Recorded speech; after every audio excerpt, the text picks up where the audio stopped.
Welcome to a brief overview of the FanGuardian PowerBoard Controller. It's compatible with most of our newer PowerBoards, including this one in this Stream M build.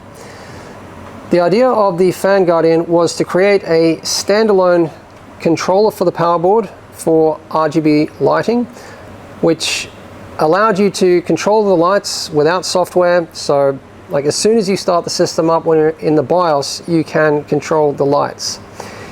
And also to monitor the important things for a water-cooled system, which is the coolant temperatures, or temperature, depending if you have single or dual loops, the fans, and the pumps. So this is a dual loop build with two separate loops, one for the CPU, one for the GPU. And you can see we have all of the things that really matter for the loop that you really want to know about the water cooling loop itself. So the coolant temperatures, the ambient temperature, the pump RPMs, and the fan RPMs separately for each of the radiators. Now, the interesting thing about the PowerBoard, at least some of our newer PowerBoards, is that it has RPM management built in, so RPM curves. And this does not require software. And it is also not controlled via the FanGuardian. You're only monitoring RPMs. So the only thing that the FanGuardian actually controls is the lighting. The rest of it is monitoring. The RPM curves are built into the hardware of the PowerBoard, and you can control how aggressive the RPM curves are by changing the start of the curve using the pots up here. The benefit of this is you don't need to go into the BIOS to change the curve. You don't need to change it in software, which can be quite complicated.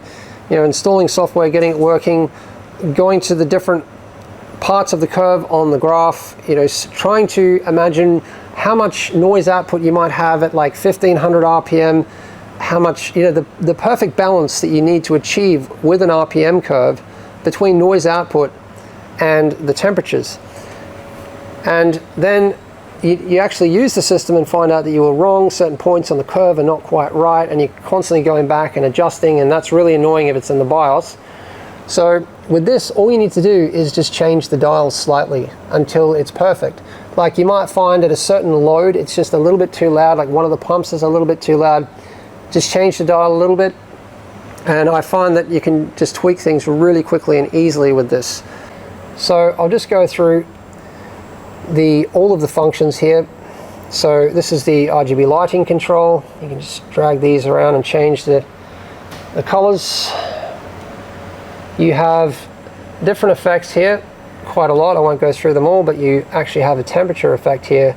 So the lighting color will change depending on the coolant temp, and you can even change which sensor that is.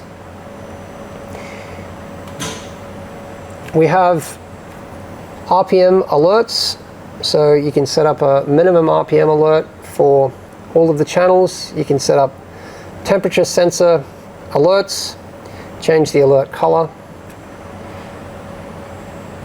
You can change the theme.